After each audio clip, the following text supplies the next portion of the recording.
Hello everyone. We are here to discuss about the our next chapter or next module talks about columns and struts. Now you see we have already discussed about all this if I'll start from the shear force and bending moment diagram. We discussed about the basic relation, differential relation between the load intensity, shear force, bending moment. There is a differential relation is there. If a beam under uniformly distributed load, then we calculated the shear force bending moment relation. Subsequently, we go ahead. We found out the flexure equation. We got to know about the torsion. Here, nothing we are talking about the torsion. Rather, we are talking about the loading, basic loading on the structural point. The basic loading here we are talking about the transverse kind of loading. If the structure is under the transverse kind of loading and the loading may be perpendicular or angular, till yet we have discussed about the perpendicular kind of loading. If the load is applied on basically the structure, when I am saying, we have talked about the structure or structural component, beam type of structural component. We have defined what is beam and all these kind of stuffs we are already known to that. Now in the last module we have discussed about the differential relation between the curvature due to the transverse load.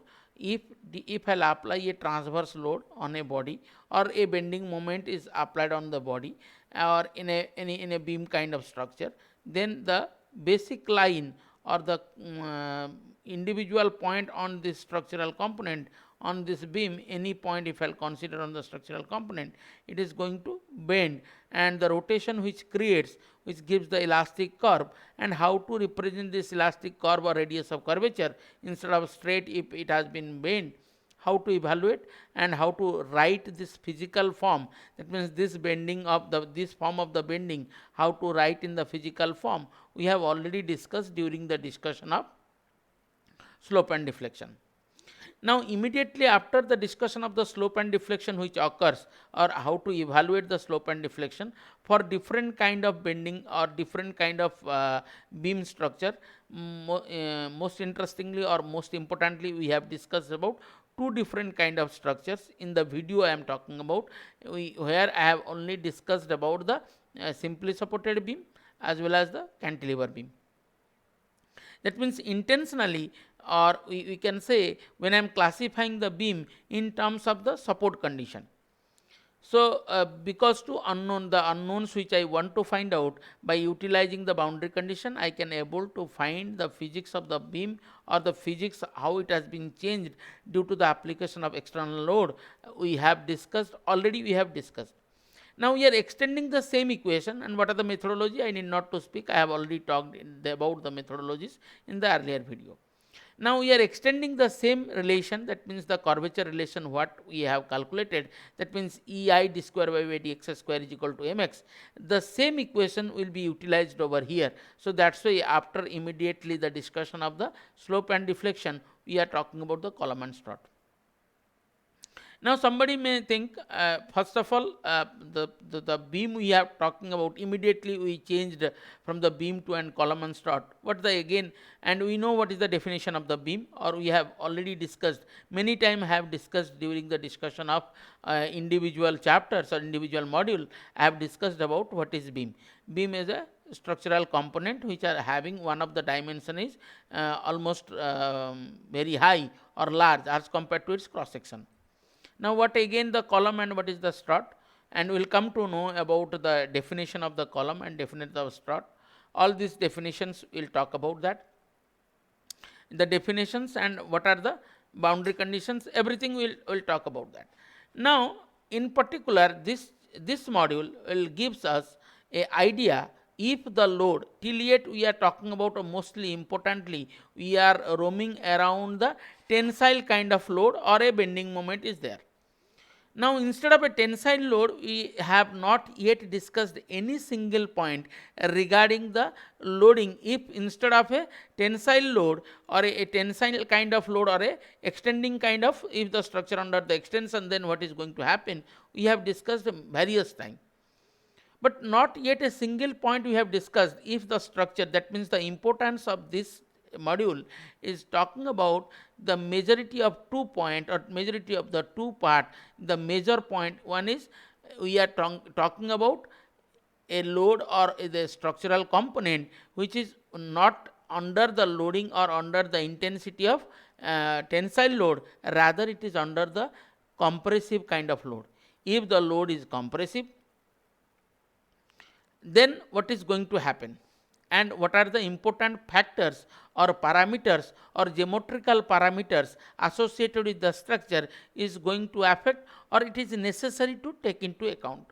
One, the majority of the point, or in particular we will discuss about two major point. One is the length of the structure. How length of the structures, length is associated with again geometry. I have talked about that. One is the length of the structure and end boundary condition. This module will help us to understand how these two parameters, that means length of the structure and the first one is the length of the structure, the second one in the end boundary condition, how affects these two conditions, how affects the structural responses. When I am saying, I normally belongs to either the stress, deformation, deflection and its slope, how it is going to change and how to evaluate. During this evaluation, how the boundary conditions and the length of the structure is going to affect the whole thing, we will discuss about that all together. Now, before going to the column and strut, as I said, what do we mean by column and what do we mean by strut? In any structure, we know about beam. We didn't utter a single term till yet. You might have remember some question, it is saying that there is no buckling occurs and nothing, some questions during the discussion of statically indeterminate structure or any other problem, we are avoiding, or the question intentionally mentioned that there is no buckling occurs or there is no instability within the structure. I will also discuss about that, what is that buckling and how it is related to this chapter. I will discuss about that in details during the discussion of evaluation of the column and strut and how the column and strut against the loading, how it is going to affect. Now, column and strut, when I am saying column and strut, as I have already talked about what is beam, we need not to discuss again, or we need not to further discuss about the beams. Now, the same terminologies or same discussions will extend further. What is a column and what is a strut? First, the definition, what is a strut? Any member subjected to axial compressive force instead of a tensile force. When there was tensile force, we are talking about beam. Many times we are talking about the beam. The same beam or same beam kind of structure can be called as a strut if it is instead of a tensile load, if it is under compressive kind of load. Or you can also define a strut may be a horizontal or vertical point. A strut, it may not be always true that it is like if I will take in a IC engine or internal combustion engine, the reciprocating part is the crank. The crank is the rotary part and the connecting rod, we called a connecting rod as a, we can design, or we normally when we design as a strut. So, any strut may be in horizontal or in vertical position. When it is in vertical position or any beam kind of structure, that beam structure, if it is under compressive load, that will be called as a strut. And the strut can be in vertical or in horizontal. If it is in vertical position, then it will be called as a column. If instead of a horizontal vertical place, if it is in a horizontal or some angular, then it will be called as a strut. Now, in case of a compression of member, as I said, we have not yet discussed about anything regarding if the member is under compression. In case in a compression of the member, gradually two factors have to be taken into consideration and which do not influence the calculation of the tension member. If you have seen all this kind of discussion during the discussion of bending stress, during the discussion of slope and deflection, what we till yet we have calculated, where either bending moment or normal stress or shear stress, like that we are considering. At that point, there is no such, these two parameters may be utilized, but it is not going to affect much on that. Instead, if you have remember in bending stress, during the calculation of the bending stress, the fiber distance from the mid plane affects a lot. But how much the length it is nothing not a single term talks about that what is the length. If I'll increase the length of the beam, if I'll increase the length of the beam, the bending moment will increase or decrease. Or if it is if I'm increasing the perpendicular distance where the load is applied, then the bending moment may affect. But we are not thinking about the structural point of view. The final responses is not going to come into the picture in terms of something in these parameters, which are very much important here. And that two parameters are, as I said earlier also, the length of the member and the existing condition of its end. That means if it is a fixed end, or it's a cantilever type of beam, or it is a simply supported beam, or it's a hinged beam. Likewise, how these parameters, that means these two parameters which has not yet been discussed, because these 2 points are going to be affecting other output or other kind of, like as I just now said, we'll go through one by one. So these are the two parameters which are going to be affect in a column when we are talking about the column and strut. And when we'll say strut, when it is the beam or the beam kind of element is under the, instead of a tensile load, if it is under compressive load. Now generally two kind of failure occurs if any structural member, if it is under compression, then there are two kind of failure may occur. What are they? One is the failure may occur due to the direct crushing. Crushing due to the compression, the kind of failure occurs, it is called crushing. And or the failure may occur due to buckling or bending of the column. You see, earlier what we have discussed till yet, we are discussing about either this is a simply supported beam or a cantilever beam. I am applying a load and it is going to bend. Here also a bending moment will apply, it is going to bend. Now in this case, or in the kind of this column, or this kind of when it is under bending kind of, when it is under compressive load, so it also bends. So what is then failure may occur due to buckling. What is buckling? I will come to that. Before, you just remember one thing, either it may fail due to only buckling or crushing, either due to crushing or due to bending, one of them. Now the second type of failure occurs in a long column. That means the failure may due to buckling or bending of the column.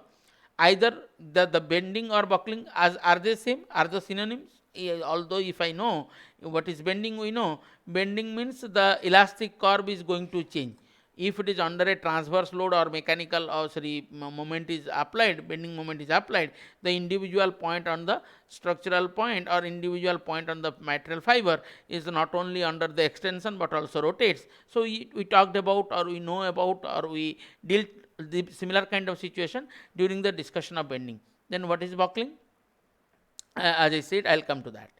Now column, a long vertical slender, as I said, the second type of failure occur in a long column. What is again then, if it is there is a long column, then there should be a short column, or there should be other kind of classification of the column are there. So we will come to the classification of the column. Before going to the classification of the column, what is column?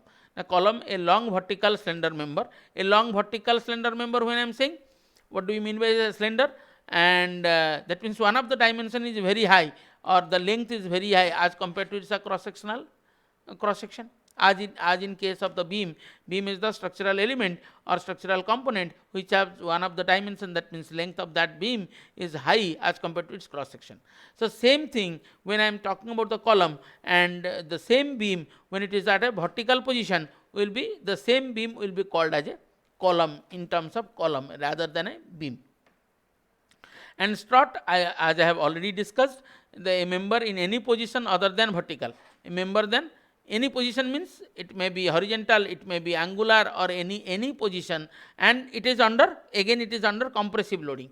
You must understand, and we must say, when there is a compressive kind of load will be there, the same beam will be termed as column or strut according to their position. If it is a vertical, that will be called as column. If it is a horizontal or any other position than the vertical, will be called as a strut, and that is also called as the beam. But the majority or the main definition or the deviation is that it is under kind of the load is compressive in nature. Now, what is buckling or crippling? This the same buckling also called as crippling or critical load. The limiting load, or it's also named as limiting load, at which the column buckles, is called buckling or crippling load, and the buckling is in generally the buckling load is less than the, that means whenever it is bends, it called as buckling. That means it is not going to fail under that. When I unload it, comes to the original position. So it may be elastic in nature. You can see from this, as I am going to give the kind of load, compressive kind of load, every time it bends. That means the bending due to axial loading is called. So the definition says, the definition of the buckling, bending due to the axial load is called buckling. Buckling is also called as geometrical instability or a geometric instability. Induced is a geometric instability induced in the structure or column due to an axial in plane bending. Is that the load which I am applying on this body, it is passing through its in plane part, or within the about its plane, which is considering the neutral plane, or any plane. If I'll take a slice kind of structure, I can, if I'll slice it, so every slice it is under the kind of the load is under the intensity, or in every instead of a fiber line in earlier case, as we are taking in case of bending moment or bending stress calculation, we are talking about the fiber line. Now we are talking about a single plane. On each plane is under either it's a beam or it's a plate, what else, it is under the compressive load. And due to the axial compressive load, basically it's a axial compressive load, and the deformation is perpendicular. Here the deformation is perpendicular to the direction of load. Now the load is applied, the load is applied in the in plane loading, but the deformation is occurs in earlier case, the transverse load. When I am applying a transverse load, the deformation occurs along the line of the load. Now when I am applying here, in this case, the deformation occurs in the perpendicular direction to the applied load. So buckling can be defined what? Now the bending due to, if I will define, buckling is bending due to axial load is buckling, or when the deformation occurs perpendicular to the application of load, it's also called as buckling. And it is sometime we say, when I am saying it is instability, I will come the geometrical instability. What is exactly the geometrical instability? It will be more clear. Let us say I can define the geometrical instability on the other way also. Just now I am not discussing about the further. I'll say, or you can say, I can give you another example. Let's say I am considering, or you might have seen any lamp post. If the initially when the lamp post is posted, it is straight in nature. So slowly as it is going on day by day, slowly it may deflect from its own line of action. The force which are earlier acting, since the cantilever kind of position, the base is going to fixed and the upper one is free, or this one end is free. So due to its own weight, it may deviate from its linearity or straightness. When the straightness of the beam or straightness of the structure or the column is not maintaining the straits, or it is not maintains the same straightness, or it deviates from its straightness, then it is called one kind of or geometrical instability due to its own load, or some external load might be there. The external load may be very small, and due to the long period of loading, it may deviate from its straightness, and this deviation of the straightness is also termed as, or also expressed as, instability within the structure. Some other way of stability and instability can be defined, like you have studied during the mechanics. The stability of the structure, we can say one is, there are three different configuration: stable equilibrium, unstable equilibrium, and neutral equilibrium. What is the stable equilibrium, unstable equilibrium, and neutral equilibrium? The kind of discussion you know from the mechanics. There are three different phases. That means one is, the first one is This refers what it is written here.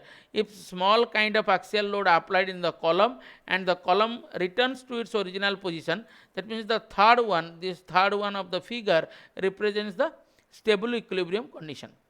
So every material or material component poses it's a stable equilibrium. We know static equilibrium condition and other conditions for the sake of fully equilibrium condition, or you can say any structure always bears the stable equilibrium configuration. Equilibrium, the static equilibrium at the stability. That means if I'll give any poke to this, it comes to its original position, as in case of the elasticity. As we know, within the elastic limit, if I'll unload the body, it comes to its original position. Similarly, the position here in a rigid body, when I say if I'll poke the body from this side, so it will come after, it will go little bit higher, then it comes to its original position. Every time it will try to maintain minimum potential energy. Now, similarly, the second part, if I'll say if the load is increased to a value, and after that, that means the elastic, that in the case of plastic deformation, we say there will be the structure is going to be inherent, or a amount of deformation is going to be inbuilt within the structure, and it not comes back to original position. The remaining part or retaining deformation within the structure will be called as the plastic deformation.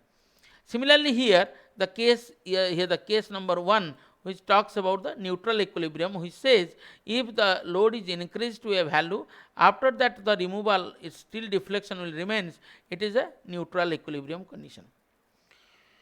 And the third one, the load is usually known as critical or crippling load. Any load beyond this load further deflects it unstable in. That means if I'll give the condition in such a way that either from this side or from this side or any of the side, if a small poke will be there, it lost its equilibrium condition. It goes back either this or this side, any side it may fail or it may fall. So that is called unstable equilibrium. So this is the question number 2 is the unstable equilibrium, and the figure or the point number 3 is the stable equilibrium, and the image here, this is talks about the neutral equilibrium. This is all about neutral equilibrium, stable equilibrium and unstable equilibrium. And one kind of, these are also the stability can be expressed in this form. As I already discussed the classification of column and common kind of failure mechanism, we came to know first of all the failure mechanism, what the two different kind of failure may occur. Either it may due to only buckling or it may be due to only crushing. But truly speaking, there is no single failure occurs at any structure. When a structure fails, it may fails due to the combination of loading, not a single load. But in order to calculate or evaluate indifferently, or to understand the magnitude of that loading, here the problem itself has been separated or segregated in two different parts. Now, classification of column, as we have discussed, the columns or the buckling kind of failure may can be seen in case of long columns. In order to satisfy that, some definition of the kind of column has been decided. So when I am saying the column, here a column figure has been shown, and if it is due to its a cantilever kind of configuration has been shown. Either you can show in this form or you can show in this form a line over that a load is there, and the deformation may go this side, deformation go this side, any side the deformation go, and accordingly we may name the or their all these values. That means I must say regarding as we define what is the sign of convention, sign convention also can be defined. We will come to that. Beforehand, we must say what is column. Here one image has been shown, the column, and it is under compressive load. Then how they are classified. First one is the short column, as I said at that time, the time of discussion of column. If it is long column, I am saying that there must be some short column. Then what is the short column? Now, basically the short column fails due to the crossing only. There will be no buckling occurs. So that's why it has been written. So it is from when I am defining the bending or buckling plays a less important role on that. And how we define the short column? Now, when this L by K, what does it mean K? Now, this L by K is nothing but the slenderness ratio, and K is the radius of gyration. And or if the radius of gyration, when I am saying or it also sometime it also defines with the lateral dimension. The lateral dimension, when I am saying the lateral dimension, can be rectangular, can be square, can be trapezoidal, or the lateral dimension can be circular also. Which one will be easy, or normally we have in generally, either you might have seen the columns. In generally the columns are, or the columns utilized in the civil structures, if you have seen, or any bus, if you have seen inside the bus some column kind of steel rods are there. In any building you might have seen circular beams as a standing straight circular beams you might have seen, or rectangular beams you might have seen, they are standing vertically. So the lateral dimension, when I am saying L less than to 8 times of the lateral dimension, if it is circular, okay, I can say if it is circular then 8d something like that. Then if it is rectangular, then what will happen? Which one has to be taken? There will be B and another one is D. Which one with the less, that will be taken into consideration. Because to calculate the most lower value, we have to take, or most, what is the minimum value at which it is going to, because it's a critical load at which it is going to be. So the column or the structural component will be in trying to fail which the dimension which is the less.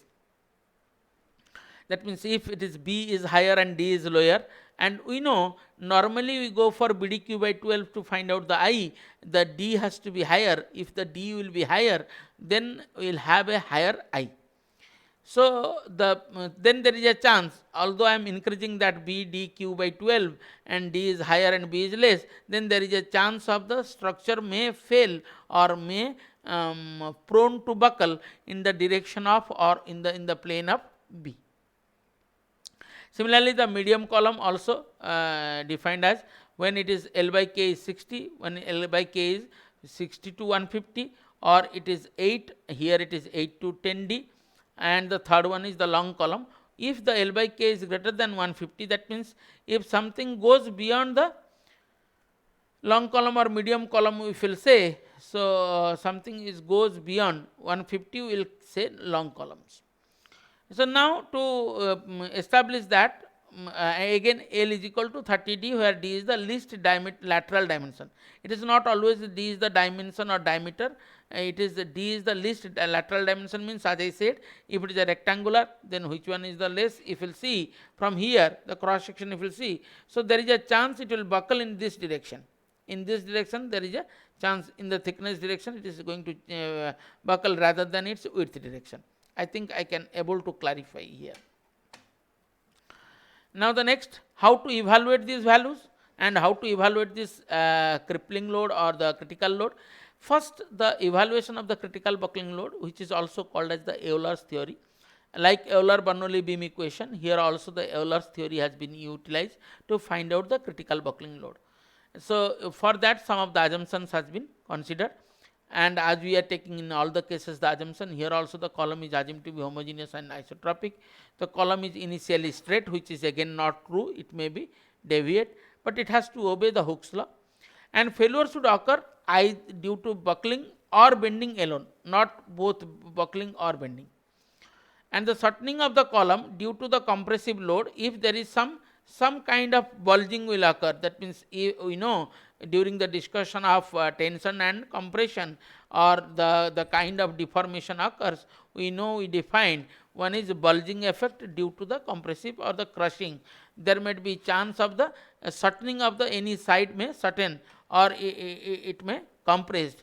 That has not been taken into consideration, and due to compression that is neglected here due to the direct compression.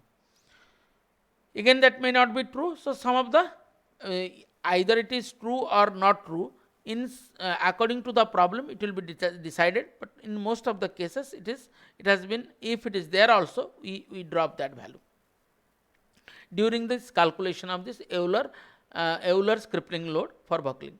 Then length of the column is very large in comparison to its cross section, already I have defined. Now the end condition, which is the second part, one is length, one is end condition. What are the end condition? Again the end condition are either both end are hinged, and one end is fixed and other end is free, and both ends are fixed, or one end is fixed and other end is hinged. Then how to evaluate this by we will discuss about in the next further how to evaluate that. In order to do so, we need to calculate by utilizing all these values or utilizing these conditions. That means these are the boundary conditions we are going to utilize. Now the first case, before going to the first case, we are talking about the sign convention. These are the some kind of sign convention. If the deformation goes towards the convexity or concavity, if the deformation goes left hand side, then we are taking positive. It is right side, then it is negative, or it may differ. It may different for, you may see some of the book may follow in different way also. You need not worry, you can define according to your own. Here we are defining in this convexity, concavity. When the concavity or convexity towards the column, accordingly they can be positive and negative.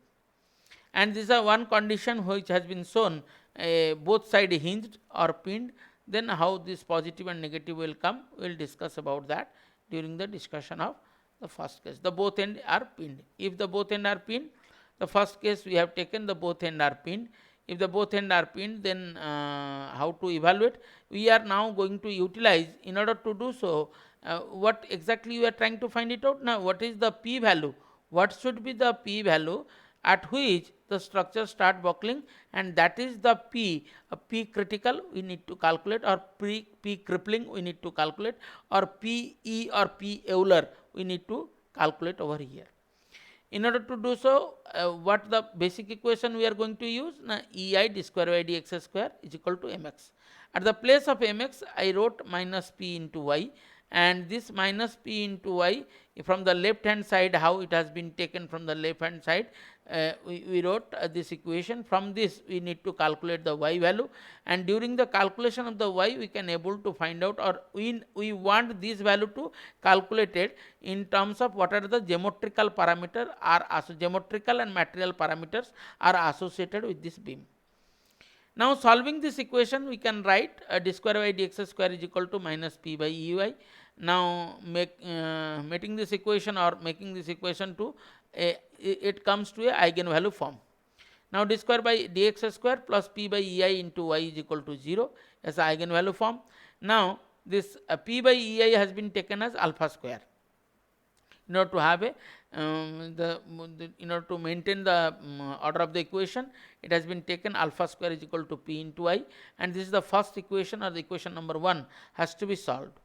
And we know what is the general solution for this equation, the second order equation, the general equation or eigenvalue equation. The general solution of this eigenvalue equation, we know y is equal to a sin alpha x plus b sin cos x, b sin cos alpha x. So now putting the boundary condition, if I will take x is equal to 0, so y is going to be 0 in both the cases. X is equal to L, y is equal to 0, or x is equal to 0, y is equal to 0. Now if I will put this x is equal to 0 here, so sin 0 0, this is going to be 0, y is going to 0, so b is automatically 0. If b is 0, then this part is going to be the new equation. If I will put the b form, then all this now again we will put x is equal to L, y is equal to 0. So this term is automatically going to be 0 because b is equal to 0. So I have raised with a sin alpha L is equal to 0. Now how to find out?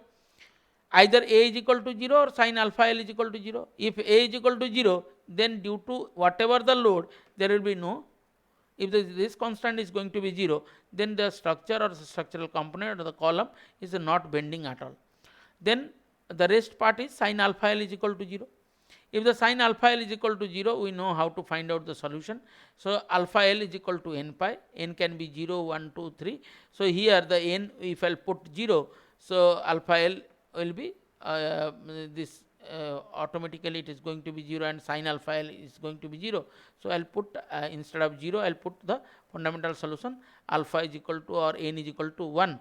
And if I will put n is equal to 1, alpha is equal to pi, alpha L is equal to pi, and alpha is equal to pi by L. What we took? Alpha is equal to p square by ei. Now we get alpha is equal to pi by L. Now equating these two, we can get, now putting these values, if I will get this alpha is equal to p square by ei, and if I'll put this form of P is equal to, because I am interested to find out this P, this is the critical load, so P is equal to alpha square EI. Now putting the alpha value is pi by L, so pi by L square is equal to pi square EI by L square. So this is the Euler crippling load, and what is this I? I is nothing but the in moment of inertia, or we can put a k square. We'll come to this. Just now, yeah, I have written here, you have not put any point. So this will be discussed later on. We will make it in form of slenderness ratio, what we have discussed, L by K and all. So we'll come into that form, not in this discussion, where A is the cross sectional area and K is the least radius of gyration. Now the few more boundary conditions also can generally we apply in the whole solution. In general, we know that if there are fixed end is there, y is equal to 0, dy by dx is equal to 0. For both end field, we took y is equal to 0 and dy by dx is not equal to 0 at the ends, pin ends, and free end we take neither the deflection is 0 nor the slope is 0. Now the second condition, the first one we got alpha square by P critical or P Euler or P crippling load is equal to pi square EI by L square, where the E is the Young's modulus of the material of the kind of beam it is steel, aluminum, or what kind of the E will change, and I is the moment of inertia of the beam which has been taken here, and the second one, the L is the length of the structure. Length of the beam we have taken. Another one end is fixed, other end is free. If this is the condition, we know due to the free end it may deflect initially it little bit, and that deflection, let's say it is the amount is y. And now applying the load P at over here, so due to the loading of P it may deflect extra is y. Now due to this the amount of resultant deformation is a minus y. Now we need to write the EI d square by dx square is equal to mx, and at the place of mx I can put P into a minus y. Now putting this EI d square by dx square plus Py is equal to Pa. I think it is very straightforward. Just I am taking this this part, this Py part I am taking this as the negative part, I am taking this one is the positive, and this is for the negative part. Now putting this or extending this equation once again, so d square by dx square is equal to P by EI into y into P by EI into A. Now by putting this P by EI value, P by EI we have taken alpha square is equal to P by EI. Now putting this value alpha square, we can get the equation and the solution, the corresponding solution, it will be added, the A will be added over here. Now the solutions, the first put x is equal to 0, y is equal to 0. When I am putting x is equal to 0, so y is equal to 0, and we get the b value or the constant b is equal to minus a. If I know the constant is equal to minus a, now the another condition I can put dy by dx, because the dy by dx also is going to be 0. So find the first derivative of this. If I'll put that condition, in order to put that x is equal to 0, dy by dx is equal to 0, for that after making the first derivative of this y dy by dx will be a alpha cos alpha x plus b alpha sin alpha x is equal to 0, or by putting this condition x is equal to 0, dy by dx is equal to 0, so a is automatically a is going to be 0 or b is going to be 0. B is already we have putting, this is going to be 0, so this part is going to be 0, and a alpha cos alpha x is going to be, this a alpha cos alpha x is equal to 0, because a alpha the a is equal to 0 because cos alpha x cannot be 0 cos alpha x. If I'll put all this condition, I can able to find these are the value of y. Although if I'll put here, if I'll put this x is equal to 0 in this condition, by putting a is equal to 0, it will be 0. So the solution will be b cos alpha x, and b value is minus a, so minus a cos alpha x plus a is equal to 0, so I can get a y value as some deflection. Although I am putting a is equal to 0, that means it is not going to, in earlier case when we have found out, if I will put a is equal to 0, the whole deflection or the bending is going to be 0, but here it is not true. So as I am taking a is equal to 0 or cos alpha L is equal to 0, here cos alpha L is equal to 0 because y is not equal, sorry, cos alpha x, if I will make it 0 also, I can get the solution. How? Now in order to do so, we can write x is equal to L in order to find out the p value, x is equal to L, I can get the relation, because without value of alpha I could not able to find the value of p. P and alpha has been associated with each other. So this condition we know, at x is equal to L, y is equal to a, initially it is given. By putting the value of x is equal to L, y is equal to a, so the alpha L is equal to 0, by making it a is equal to a minus, so cos alpha L is equal to 0. If the cos alpha L is equal to 0, then alpha L is equal to either pi by 2, or the basic condition n is equal to, as we are considering n is equal to 0, 1, 2, 3, like that. If I'll put n is equal to 0, 2n plus 1, like that, if I'll take, 2n plus 1 into pi by 2. So if I'll put n is equal to 0 also, so it will be pi by 2 the first. If I'll take 1, then it will be 3 pi by 2. The most fundamental equation, or the fundamental part n, for the fundamental value n is equal to 0, if I'll put, so I'll get alpha L is equal to pi by 2, so alpha is equal to pi by 2L. Earlier case, how much I got? I got alpha is equal to pi by L. If you remember, we have taken alpha is equal to pi by L in the case of when both end has hinged. In case of both one end fixed, other end hinged, I got half of the alpha value. If I'll get half of the alpha value, then I get the alpha square is equal to pi. That means, you see, what else the load I got, p is equal to both end pinned, I got this value pi square ei by L square.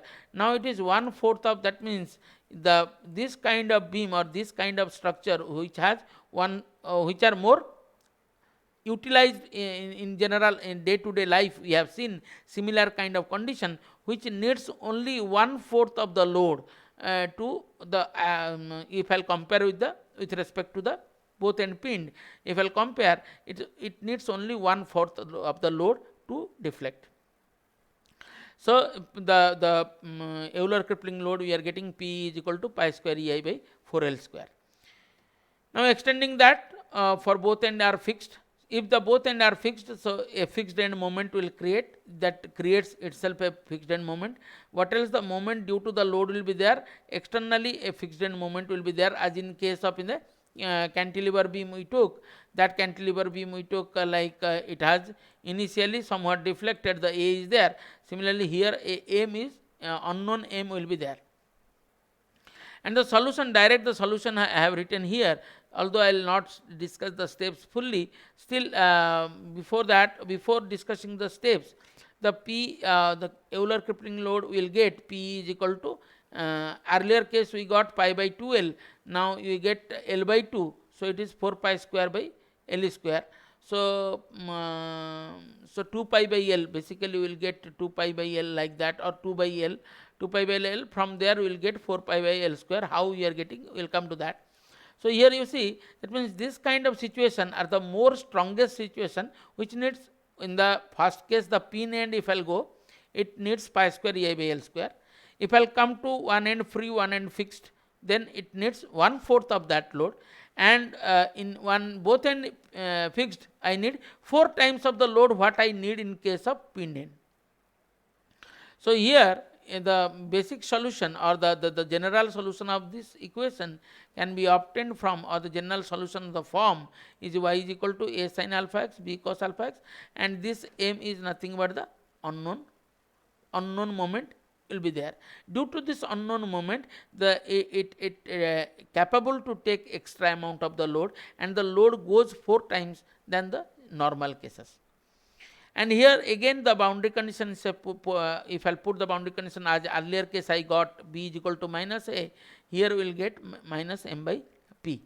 So likewise, if I'll put the a is equal to 0, and these values we can able to get all these other constants, and by putting this boundary conditions, what is the boundary, x is equal to 0, y is equal to 0, and x is equal to 0, dy by dx is equal to 0.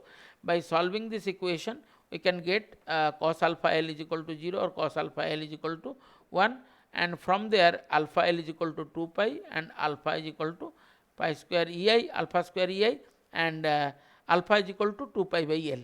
Here the alpha is equal to 2 pi by, only alpha is equal to 2 pi by L. Now putting this alpha value, or squaring this alpha value, I can get 2 pi by L, from where I get 4 pi square ei by L. Now the fourth case, one end fixed and other end is hinged.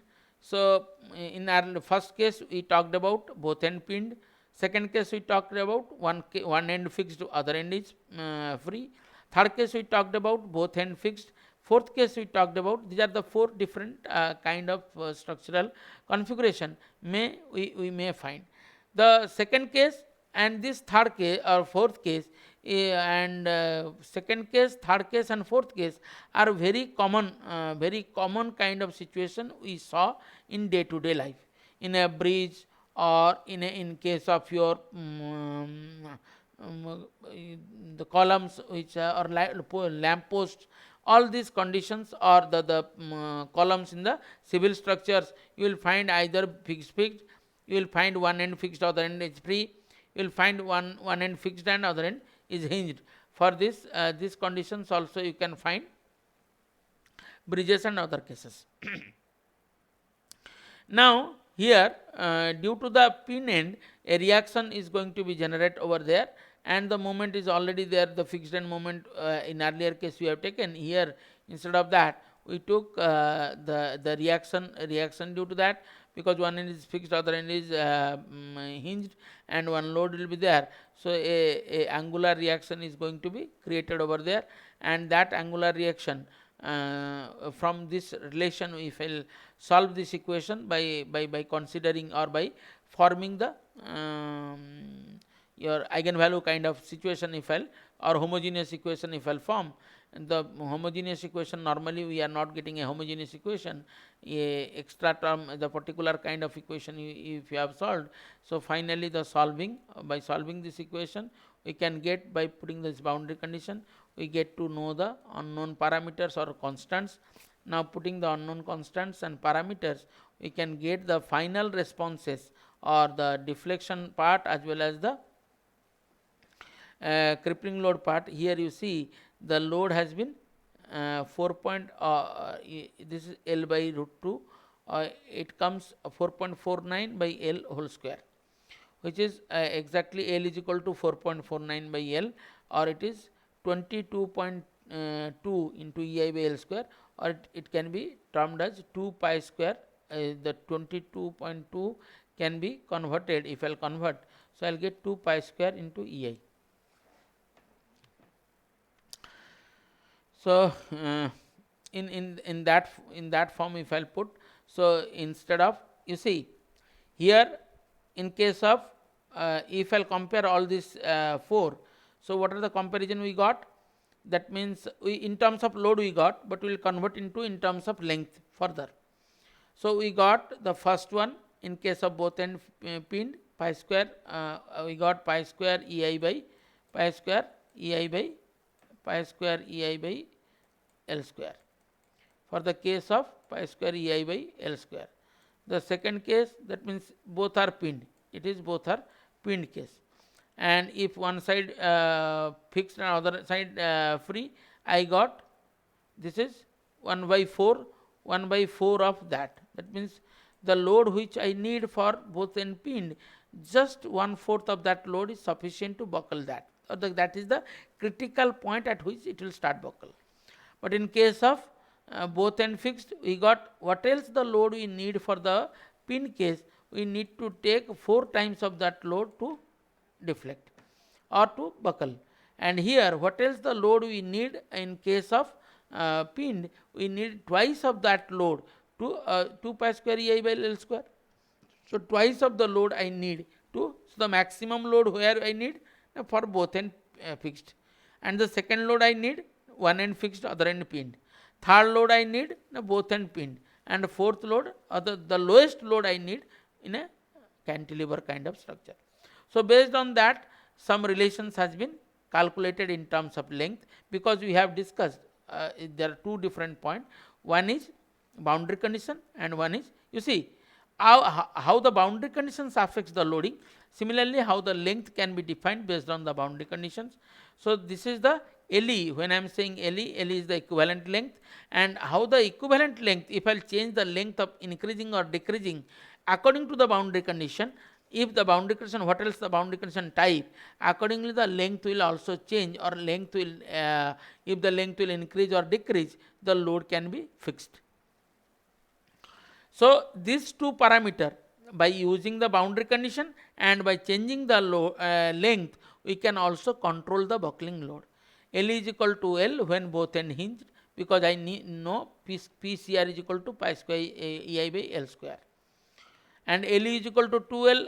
L is equal to 2L for the case of one end fixed, one end another end free, because I know here it is 4 pi square pi square EI by 4L square, and L is equal to L by 2. That means half of the length is you need in order to get half of the length.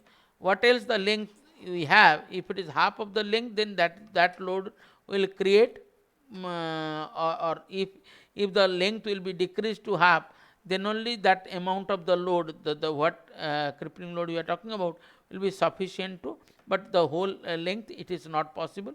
We need to go for fourth order, and the last one is L by root 2. Now after this equivalent length, the Euler crippling load we have calculated, and we took two different major kind of, there are some assumptions. Out of that, there are two major assumptions we have taken. When it buckles, it will not bend; when it bend, not buckle, which is not true. So for that, or due to some assumption, this the Euler crippling load doesn't give the kind of exact result, and for what, which beam we or which column it will be satisfy, we need to verify. That means it is long column, short column, or medium column, we need to verify. And before the verification, what are the limitations of the Euler formula? As I said, first is, Euler formula is derived based on the assumption that the struts are initially perfectly straight and the load is exactly axial. It is not true for the case, if it is a cantilever case, it is not true. After a few years or few days, the straightness may vary. However, these assumptions are not realistic, because always the loads will have the some eccentricity and create some initial curvature, and only property E, which represents the stiffness characteristic of the material. However, the length, due to the length also, it may change, the stiffness characteristic may change. So which creates this you can say untruly behavior of this Euler formula. So some kind of changes are necessary. What are the changes are necessary and how it has been changed, it will be discussed. Beforehand, some more points. In practical, struts suffer in the deflection before the crippling. Due to its own weight, it may deflect, and that deflection has not been considered, and that due to which it may early also, it may buckle early also. And what I said, if you remember, that L by K, AK square, the first discussion, now this crippling load has been written in form of, instead of, because I want to verify for which load, or sorry, which length, or for which kind of column this Euler formula works. I think it is very straightforward. Pi square EI by L square, AI has been converted to AK square. Now this K can be taken as here L by K whole square, and L by K is nothing but the slenderness ratio. There is the square of the slenderness ratio. Now the verification first.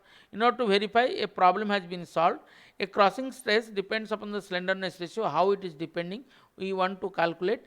And when the structural steel has been given, which has the crossing load is given or stress is given, and its Young's modulus is given. If it is so, the crossing stress, how we write? The crossing stress is nothing but the crossing stress or compressive stress, or compressive stress or normal stress, both are same, P by A. By putting this all this value, and P we know, if it is crippling load, if because the crushing load creates the crushing stress. However, we are talking, we try to relate the crushing load and the crippling load, or the buckling load. So we put the value of P instead of, and we can relate the crushing stress with the crippling load. Now we convert, what else we convert? We reached at pi square EI by LK square, L by K square. Now putting L by K square is equal to how much? Now L by the slenderness ratio with the relation of pi square E in by sigma C. Now I converted into E, and sigma C is known to me. Now if I'll put what is the slenderness ratio, if I'll put, I'll get it is nearly 79.8, 79.5 is nearly about to 80. And we know the medium columns are in between 60 to 150, and that means it starts, minimum it starts. What else we are talking about, the crossing load or crippling load pi square A by L square, the minimum length has to be 80, and before the L by K value is has to be 80 minimum, then afterward it will works. So it has been considered that the column made up of steel having condition both in is hinged, then Euler formula is applicable if L by K is greater than 80, where sigma C is the crossing stress of the material column and sigma CR is the buckling stress. So that means basically medium column or long column, the Euler crippling load is utilized or otherwise not. So to avoid this kind of conditions, then Rankine's formula comes to the picture. Some of the verification I just say. What is Rankine formula? It says, earlier we have taken the either the structure is going to fail due to it may fail or it may only buckle or bending, or crossing has not been considered. To avoid this kind of situation, Rankine gives a in-between formula between them. Euler formula is applicable to long column or medium column in which L by K ratio is larger than a certain value, L by K is more than 80. During the derivation of Euler critical load, the direct compressive load is not considered, hence it gives correct result to very long column, not short column. So we need to, it is not again advisable. For different column you will have different values. It will be, you can merge a single correlation or single relation by which can work from medium column, long column and short column. Thus column of median length, it does not provide the accurate result. Rankine developed an empirical relation. Once again I am telling that, as in Wahl's correction factor I talked about, the empirical relations derives from the experiment and experiences. So Rankine has utilized some kind of empirical relation, some kind of testing. Based on that, very short to very long column can be predicted. That means instead of only P is equal to pi square EI, he took 1 by P is equal to 1 by PC plus 1 by PE. And what is this 1 by PC and 1 by PE? P is the Rankine's crippling load and PC is the ultimate critical load, which can be obtained crossing load or ultimate critical load or crossing load, and that can be calculated sigma u, that ultimate load into a area for constant for any particular material, and P is the Euler crippling load or Eulerian load, which is pi square EI by L square. Because L square, as I am changing this L value according to the boundary, it may change. For the short column, P is very large. When 1 by P, that means the relation talks about 1 by P is equal to 1 by PC plus 1 by PC plus 1 by 1 by PC plus 1 by PE. It says that when for the short column, we know for the short column Eulerian load is not going to utilize. For the short column, P is very large. Whatever the P will get, it is very large. So 1 by P will be reduced. It will have less effect on this equation. And compared to 1 by PC, the crippling load practically equal to PC. So what else we will get for the short column? The same formula. By putting this same formula, we will get the PC value will be dominant at that time.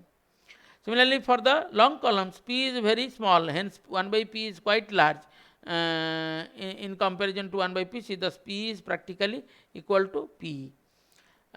P means the Rankine formula or the Rankine crippling load will be equal to the Euler crippling load. Hence the above relation is capable to obtain the load for different cases of columns. This relation is also named as Rankine-Gordon formula for the modified columns or modified formula for the columns and struts. Now further, if I go little bit more elaborately on that 1 by P is equal to 1 by PC plus 1 by P, if I'll make it, so we can get 1 by P is equal to PE plus PC by PC.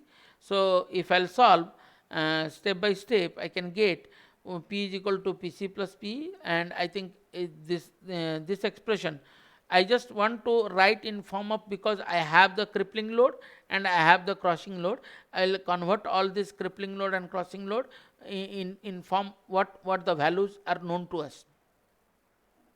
So PC is equal to 1 plus PC by P. PC we know sigma C into A, and P is equal to pi square EI by L square, and by putting this value, so finally we got sigma c into a, that means sigma c is the crossing into a 1 plus a into le by k whole square. You see, one a term which will come, this a is nothing but what are the terms has been taken from here, sigma c a pi square e, and this is a k square, a will be cancelled, so sigma c pi square e, we get here this much, which is talked as, or I, by putting I is equal to a k square, sigma c is the crossing stress, so a is the Rankine's constant, which is sigma c by pi square into e. Similarly, for different material, the a has different value because the sigma c will be different, e will be different, so that is going to change for different value, and will give you a correct value for the your short column to long column. Now some more other formulas are also available, like Johnson parabolic formula, and time to time here instead of a, one constant b is coming into the picture, and that is b for the mild steel is sigma c is 290 megapascal and b is equal to 0.0003 for pin ends, and this is a straight line formula, and for mild steel this is the sigma c and c value, here the c value will be different.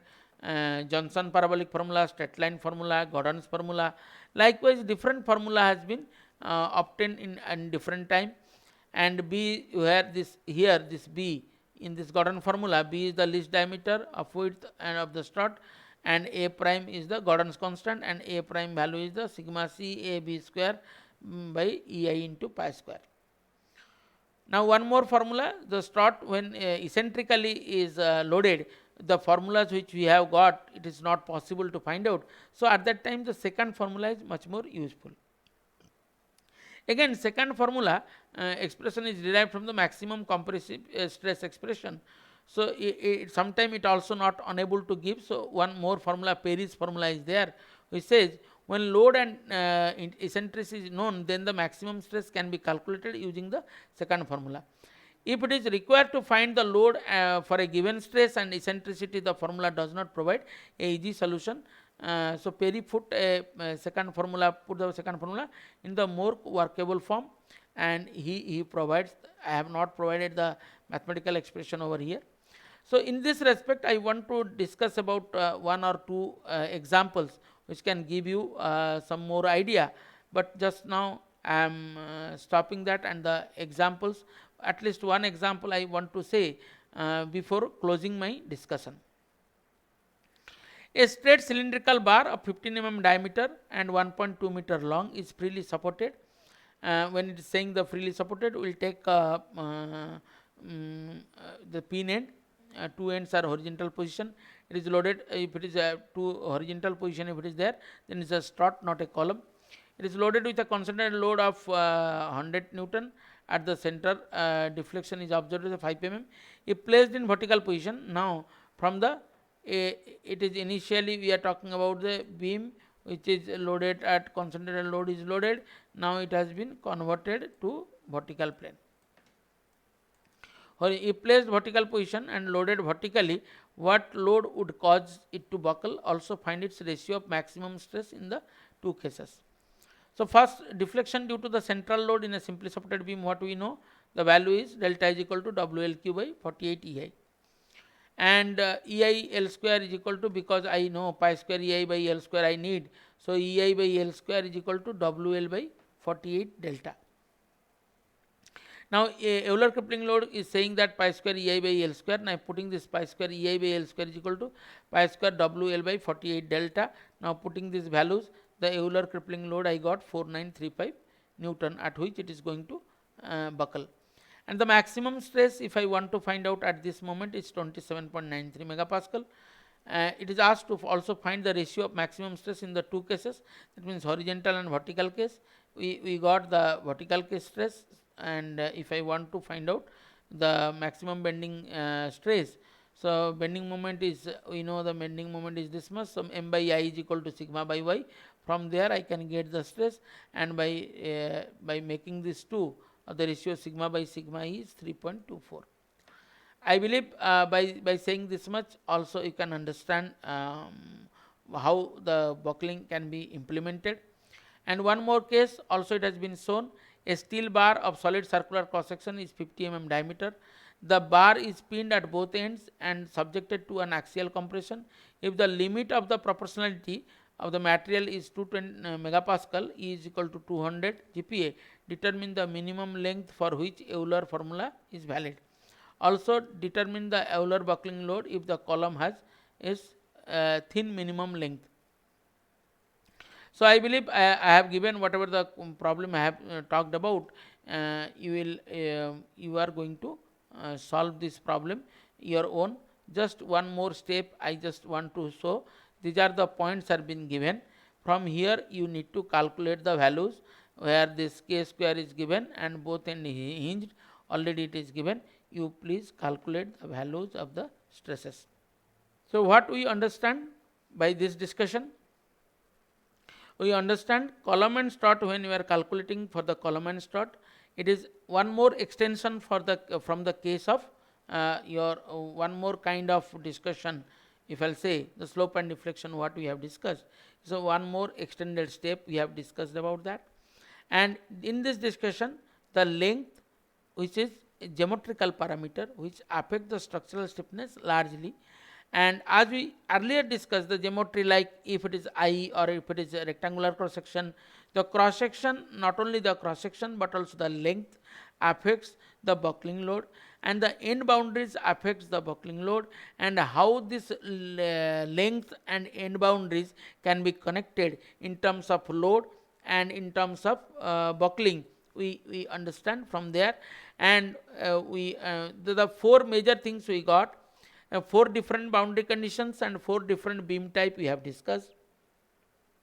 We find the maximum load is required in the case of, or the maximum or the minimum load and maximum load. The maximum load we need to buckle any structural beam or structural column is under both end are fixed, and we need the less amount of the load when it is one side is fixed and other side is free.